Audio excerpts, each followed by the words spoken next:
is congratulations. We're excited. We were excited to see your applications. We're delighted to have you on the program, and you probably know who we are and what we're about. But we really take pride in our program, and Binghamton is. I'm going to make the slide switch here, but we want to highlight that we're a well-rated school. We're number 5 out of the 50 best-rated, most affordable colleges for international students. You can look at those stats, but what I really want to emphasize is that Binghamton it sees itself as the premier public university, which means that we get really stellar students from all around the world, and those who come from other parts of the United States, they're not particularly wealthy or privileged. They're coming to get a good education and to move ahead. And we really love working with our students, both our domestic students and our international students. On this next slide, again, I'm engaged in boosterism, and maybe I don't need to because you already applied to us. But just so you understand where SUNY Binghamton fits within the State University of New York, that's why we're called SUNY. It's one of the 4 PhD granting research centers in the SUNY system. And you'll see the other names: Albany, Stony Brook, Buffalo, Binghamton. Some of you may actually have attended one of these or have also applied to one of those. But Binghamton, at least for the social sciences and for history, is definitely the most selective of those 4. And Binghamton is an up-and-coming public institution. We're fairly new. It was created after World War II, but we've already got, as you see in the next point, we've reached Research 1 category in the Carnegie rankings. And so we're very excited about that. And we're excited to bring you in to continue not only to train you, but to have you play a role together with us in making us better, continuing our link globally, internationally. So let me go to the next slide. Let's introduce ourselves. Yeah, really me. I wasn't even thinking. So I'm Leanne Wheeler, Professor Leanne Wheeler. I'm Director of Graduate Studies for the History Department. And I also specialize in modern U.S. history, women's history, history of law, and civil liberties. And I'm Heather DeHaan. I'm the chair of the History Department, and I also teach Russian, East European, Eurasian Studies.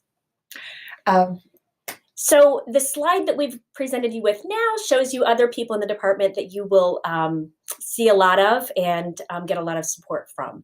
So Colleen Marshall is the administrator in the department. She works closely with the chair to keep all the buses running on time. Kathy Fedorchak is the secretary, and Keith Limbach is the graduate secretary. So Keith is probably someone you've already been in touch with by email. And he knows all the technicalities about how the graduate program works in the graduate school, and he'll help keep you on track.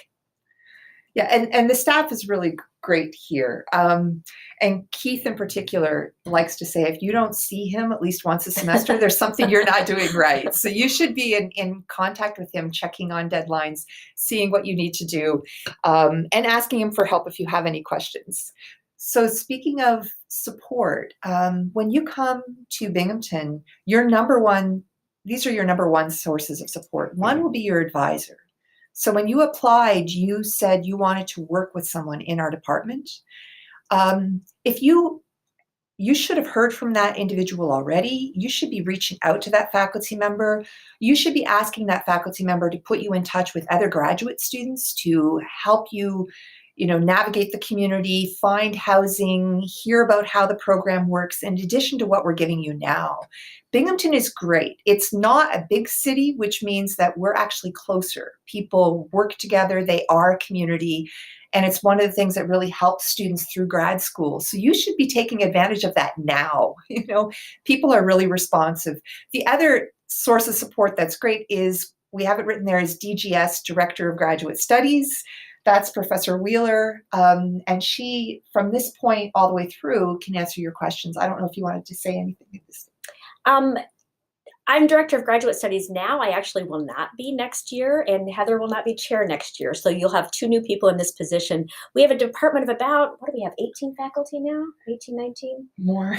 So we'll have another faculty member who will move into our positions, but we'll still be here in the department and interested in talking to you and getting to know you. And the Director of Graduate Studies is an important person to you because The director of graduate studies is the person that you go to if you, to make sure that you've taken the right classes to get your degree, to make sure you're taking your exams on time, and just a general resource for you if you have questions of any sort about the program or about working with, if you're a teaching assistant, your TA duties, or et cetera. So another really important source of support for you is other students. So we're encouraging you to reach out and connect with students who are here now by email. But when you get here, you'll really want to get to know the cohort of students you come in with, also get to know students who are more advanced, because our student body is very cooperative and collaborative here, and they really do. Each cohort kind of helps to groom and acclimate the new cohort that comes in, and that's a really crucial part of your professionalization here at Binghamton. So we also have other offices on campus that you might find useful. There's a counseling center available for students, an ombudsman if you have difficulties that require some kind of mediation or advice. The Fleischman Center is a center that helps you with career and professional development things, so they can help you with, your resume and writing cover letters and things like that. Those are also things, though, that we will work with you on in the department. So this is not a program where you just come take classes, take an exam, and you get out. This is a department that works to help you develop professionally. So we will help you learn how to make presentations, help you learn how to give a comment on a paper, help you learn how to develop a PowerPoint, and develop your CV and your cover letter and job application materials. So it's a full service operation we run here. Yeah, but I also want to add, in giving you the list of sources of support, if I can think of an error that students sometimes make, even before they come into the program, it's always waiting for people to answer their questions or being afraid to ask. So if you receive a document and you're not sure what to do with it, you should immediately be in touch with the DGS or your advisor. If you're given an application and someone says, language exam applications are due in 2 weeks, and you think, I don't know if I need to take that. Rather than wait for, say, Keith to reach out to you, although he's pretty good and does, you're better off immediately asking and sort of making this part of your professional persona to go out there and be proactive in getting the help that you need. If you don't know what courses you're going to take and you're nervous about that, write to your advisor, write to the DGS. When you're thinking about your exams, rather than wait for your advisor to say, okay, it's time for us to meet, you should reach out and initiate that meeting. And I would even schedule an appointment with your advisor when you arrive here on campus in August. Send them a note, say you're here in town, and say you'd love to meet. Okay, so that's just a piece of advice that you should really bear in mind and make that part of your persona, that you're the person who is proactive in making those connections. And we know we have some international students with us today. Can I go back? Yep. How do you go back? So I did want to call attention to the fact that we do have some special services for students who are coming from abroad, coming with maybe language skills that aren't native English. So we do have English as a second language services available on campus, and an international student and scholar services office that will help you deal with things like visa issues and other issues that come up for international students. And they're great. They're very helpful. I did it wrong. What do I do? I'll just let you advance them. So the other thing is just a really quick piece of advice. If when you're coming to Binghamton, most students stay off campus, and when you're looking for housing, there is a website, the Off-Campus College, which has a search portal, and it will help you find a place. It will give you legal advice, what you should have in a contract. It will show you the bus routes, how will you get from that location to the university. What I want to stress, though, is reach out to fellow students, because they know the neighborhoods and they know the landlords, and some of them might even be looking for roommates. So if you're looking for a place, reach out to the DGS, to your advisor, to have them put you in touch with your colleagues. And they're wonderful. They'll help you find something, and don't worry about it on your own. So also financing your education. So this is the most important thing for someone going to grad school, I think, and a lot of you were asking questions ahead of time about this. And so we have 4 different ways of for students to generate revenue. One is the most coveted, which is to have an assistantship, a teaching assistantship. And if you're here, you've probably either been offered a teaching assistantship or you've been given an alternate letter saying that you're on a waiting list for one of these. We only give out a handful of these per year. The funding includes medical care, it includes coverage for your tuition, it includes a stipend of $17,000, I believe. And I mean, basically you're set, but in return for that, you help us teach.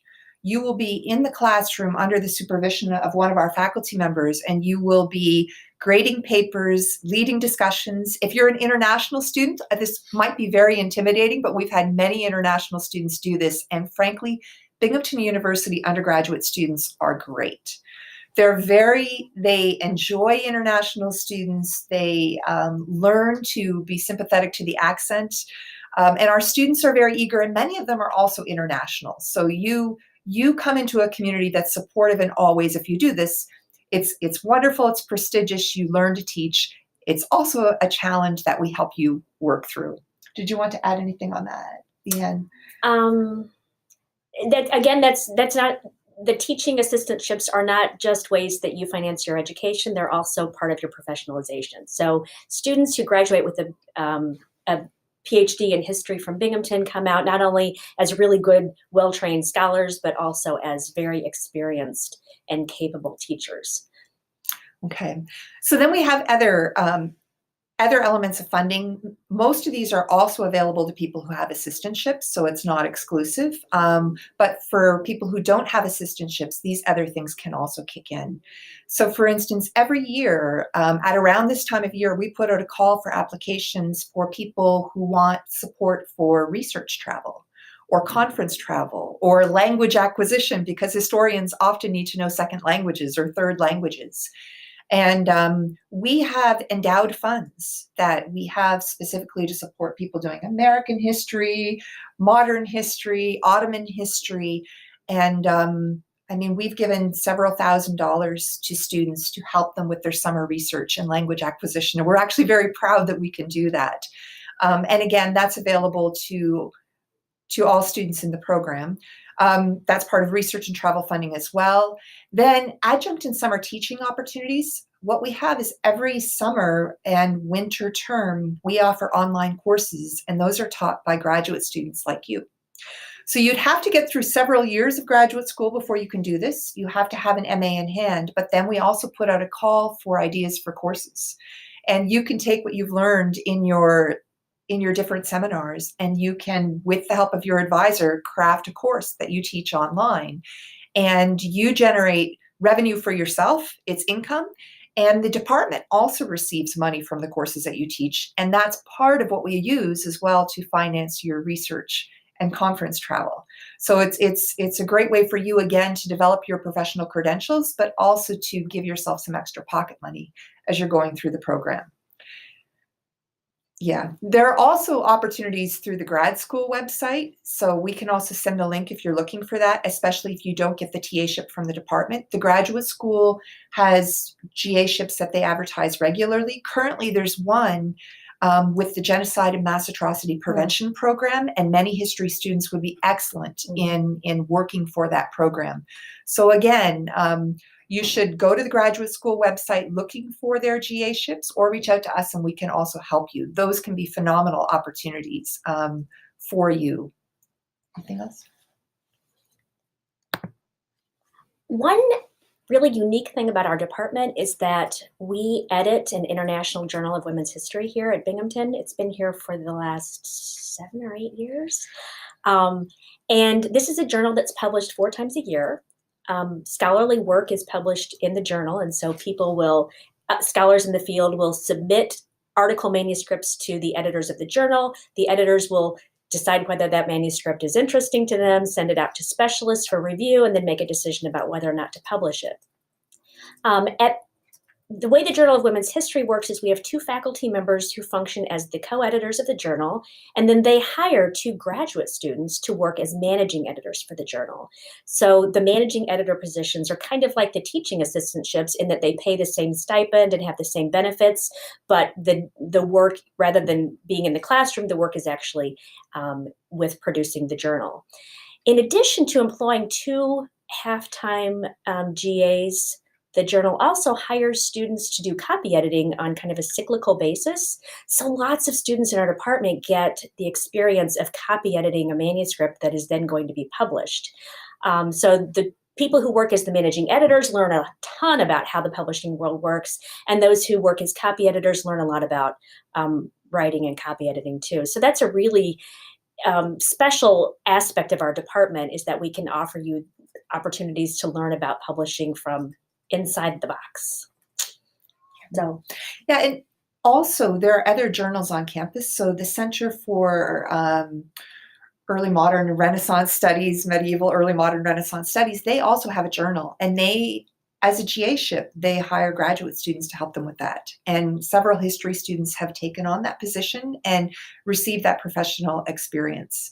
And for a time, we also had the Journal of the Turkish Studies Association, and we won't have that next year. But again, you never know what journals we will have in the department. And we've always hosted at least one, it seems, and they've been a great opportunity for students as well. And we've had some students decide after working on the journal or on a journal that they wanted to go into publishing and then do that. So some students find that that's work they enjoy so much, they decide to kind of take an alternate track. Yeah. I mean, in general, what we want you all to think of is not just about, your academic credentials, but about the professional skills around that. And many of our students, we have a grad student who's working in our advising office right now. And several students have used that work in the advising office as a platform from which to develop careers in university advising. And we do work very hard to try to foster those opportunities for you as students, so you can have a range of experiences and a broader array of professional credentials. Speaking of which, the next slide is our research seminar conferences. So every student will take a research seminar as a master's student, and then in the PhD program, they'll take another research seminar. In the research seminar, students pursue their own research, and they do it in a classroom with students who are doing research on a lot of different kinds of things. And the goal is to have a faculty member kind of guide you through the research and writing process, so that by the end of the semester, you have produced a piece of scholarship that's usually about 25 to 30 pages long. And then we have a conference at the end of the semester. And students will present their research in this conference, and that's what you see pictures of here. Often there will be a commentator who comments on their work, then there are questions from the audience, and this is all a really kind of low-stakes, friendly way to get acclimated to the world of scholarly conferences. Yeah, this is something that I think is really distinct. Mm-hmm. I don't think most grad programs did this. I know I didn't have this as a graduate student. Mm-hmm. And so it's great training for going out into the field and giving conference presentations. And it builds this community, because students end up critiquing and hearing and engaging one another's work. So it's something that I hope you look forward to when you're here. So also just to highlight things that we encourage students to do, because it builds their own career and prestige. And it's fantastic. Our students have been successful in winning the DAAD, the Dodd, Fulbrights, Mellon Fellowships. I think we have a student right now who has a fellowship from the American Association of University Women, the AAUW, and we will be encouraging you to apply for these major grants. We will help you with grant writing, and we're hopeful that several of you in this cohort will also win these really prestigious prizes. And these are fellowships that most people apply for when they're writing their dissertations. And the fellowships provide a full year of funding with no teaching responsibilities, no responsibilities other than the research. So they're really super sweet deals, and everyone should be applying for them. Yeah, this is a picture of students on the right who went out apple picking. Binghamton is fantastic for orchards, for blueberry picking, for apple picking. And on the left, we have some social events. We usually have a fall welcome back. So we try to foster community. In fact, when you come, one of the themes we'll give you is make sure you schedule fun time. Make sure that you build a community, because it's one of the things that is really wonderful about Binghamton, and it will make you a better scholar, a healthier scholar, a happier scholar. So count on that. We will also, in the process, and alongside this, through many events, talks, we will teach you the the professorial hand gesture. We also, by the way, speaking of this, we have a series of workshops for fields. We have one in modern American U.S. history. Maybe, Leanne, you could talk a bit about how that works. Sure. So the workshops, they're attended by probably 10 to 20 people, mostly graduate students, but several faculty too. What happens is someone who's done a piece of research will circulate that among the workshop participants. Everybody will read that piece of research in advance of the workshop. Then we gather together. The person who wrote the piece will give a little introduction, and we'll have a specialist there to give a comment on the paper. Then we just open it up for discussion and have really rich intellectual exchanges in these workshops. They last for about an hour and a half. We have food and drink for people, and have really lively, fun conversations that are also very productive. People who workshop a paper come away from it feeling like they have new ideas about how to revise their work. I'm workshopping my first paper for the workshop later this month, and I'm so faculty present and do comments, and graduate students do as well. So it's a place where we're all kind of on a more even playing field, and just engaging in scholarly intellectual work with each other. Yeah, we have workshops in modern U.S. history, early modern U.S. history, Ottoman. In my field in Russian, we've actually been getting together with scholars from Cornell and holding an event once a semester where students again can present their research and faculty can, and they do this, and it's on a level playing field. You get to critique your advisor, which is a healthy and good thing, although I think students are intimidated by it. Mine aren't. No. That's why I'm nervous. They're going to go after me. Okay. So we also wanted to, I know we're going way ahead. I mean, this is your goal, right? You want this to graduate, you want the robe, the cap and gown experience. But we wanted to highlight some of the things that you're working toward and where our students have gone. The job market for higher ed is not a good job market, but our students have been remarkable in competing on a tough job market. And so we have a list of places where, recent graduates of our program have received positions. And they're all types of universities. Some of them are at research universities. Most of them are at teaching universities. And I have to say that's one of the areas where Binghamton has an edge, because of the way in which the funding for students comes through their teaching. Our students have a lot of experience teaching a range of classes in a variety of fields. And it gives them a teaching profile so that institutions looking for professors who are good in the classroom look to us and look to our graduates.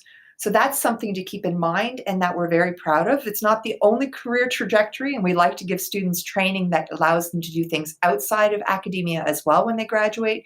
But you should know that we've done well and we're proud of that. Also, thinking of students who've gone on and stayed within academia, here are some books published by our recent graduate students. And again, we're very, very proud of those. And we hope that we'll help you develop the abilities of research. So if this is something you want to do, we can help you get there. So the final thing, before we open this up for your questions, is just something we always like to flag. If you are not a New York State resident, this is going to feel, we need you to establish residency in New York State as soon as possible. So at the end of your first year, you need to do this. If you're an international student, obviously this won't be possible. But for anybody who's an American citizen, we will ask you to get going on this as soon as possible. So you could do that already this fall, as soon as you're coming into New York State, get to work on that and get that done as soon as you can. And also just stay in touch with us, not just through email. Leanne would love to hear from you. I would too, but also we have a Facebook page, the Binghamton University History Department. Follow us. You'll hear about events, you'll hear about awards, you'll see what fellow grad students are doing and achieving. Also, if you want to visit us in person, contact your prospective advisor by email, and he or she will work out an itinerary, and we hope that we can see you when you come. We'll show you the campus, give you an opportunity to meet fellow graduate students, and give you some tips in checking out Binghamton